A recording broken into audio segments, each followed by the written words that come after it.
더불어민주당 원내대변인 강유정입니다. 11월 24일 일요일 브리핑 시작하겠습니다.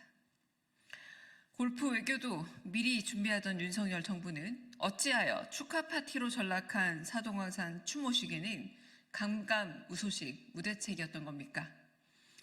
사도광산 추도식이 무참히 짓밟혔습니다. 사도광산에서 고통스러운 시간을 보냈던 우리 선조들을 추도하는 자리에 일제 전범을 기렸던 일본 측 인사가 참석하기로 한 겁니다.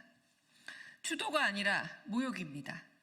이조차도 윤석열 정부는 한참 늦게 확인해 추도식 하루 전날 부랴부랴 우리 측 불참을 통보했습니다.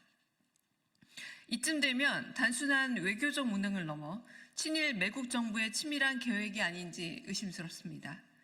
외교 무능과 정보 부재로 우리 측 인사와 유족을 혼돈에 빠뜨리고 일본에 제대로 된 대응도 못한 겁니다.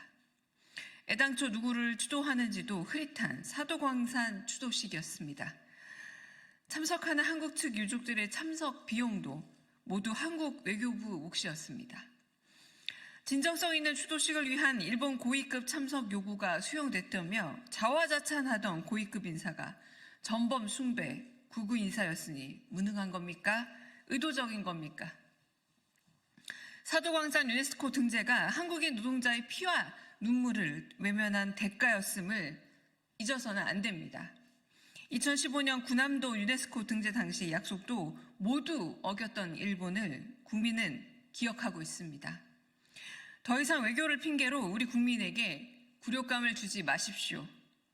민주당은 윤석열 정부의 굴욕적 대일 외교를 더 이상 좌시하지 않겠습니다. 매국 정부에게 사도광산의 유네스코 등재를 맡기는커녕 국민의 자긍심과 자존심마저 뭉개버린 책임을 반드시 묻겠습니다. 명태균 게이트의 거대한 실체는 결국 김건희 특검으로 밝혀져야 합니다. 명태균 씨의 공천장사 의혹이 점입가경입니다. 검찰에 따르면 지방선거 예비후보자 배 씨는 명태균에게 공천대가성 금품을 건네고 윤석열 대통령을 3차례나 만났다고 합니다. 김해공항 유튜브 영상에는 명 씨가 윤 대통령에게 배 씨를 소개하고 명함을 주고받는 장면까지 고스란히 담겨 있습니다. 대통령실 이 사건을 쥐고 채용장사를 한 의혹도 불거졌습니다. 경북의 한 재력가가 아들의 채용을 청탁하며 명 씨에게 돈을 건넸다는 겁니다. 청탁 대상이었던 아들은 명 씨가 실질적으로 운영했던 미래한국연구소와 대통령직 인수위를 거쳐 현재 대통령실 6급 행정요원으로 근무 중입니다. 국회의원 공천에 이어 지방선거 공천, 대통령실 인사까지 국회의원 공천에 이어 지방선거 공천, 대통령실 인사까지 쥐락펴락한 민간인 명태균의 뒷배는 과연 누구였던 겁니까? 다시 읽겠습니다. 국회의원 공천에 이어 지방선거 공천, 대통령실 인사까지 쥐락펴락한 민간인 명태균의 뒷배는 과연 누구였던 겁니까? 명태균과 협잡해 권력을 쥐게 되었으리라 음식말 만한 이들의 정황도 속속 드러나고 있습니다. 오세훈 서울시장이 후보 시절 최측근을 통해 명태균에게 1억에 달하는 여론조사비를 건넸다 합니다.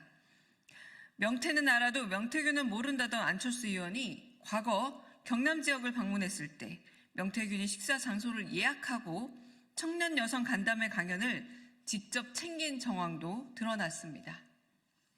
대선 한 달 전 윤석열 후보와의 단일화를 안철수 후보 측에게 설득했던 정황이 담긴 녹취도 나왔습니다. 대선 한 달 전 윤석열 후보와의 단일화를 안철수 후보 측에게 설득했던 정황이 담긴 녹취도 나왔습니다. 명태균 씨와 여권 인사의 연루는 파도 끝이 없는 겁니까? 공천 선거, 인사와 같은 국정이 무자격 민간인에게 좌지우지 됐던 겁니까? 이는 국정농단 이상의 국정농단입니다. 윤석열 대통령은 주권자인 국민 앞에 모든 진실을 밝혀야 합니다. 특검법을 거부할 권리도 국민이 준 것임을 명심하십시오. 지금 국민은 특검법 수용을 요구하고 있습니다. 더불어민주당은 국민의 요구를 받들어 반드시 특검을 관철해 모든 의혹을 낱낱이 밝히겠습니다. 이상입니다.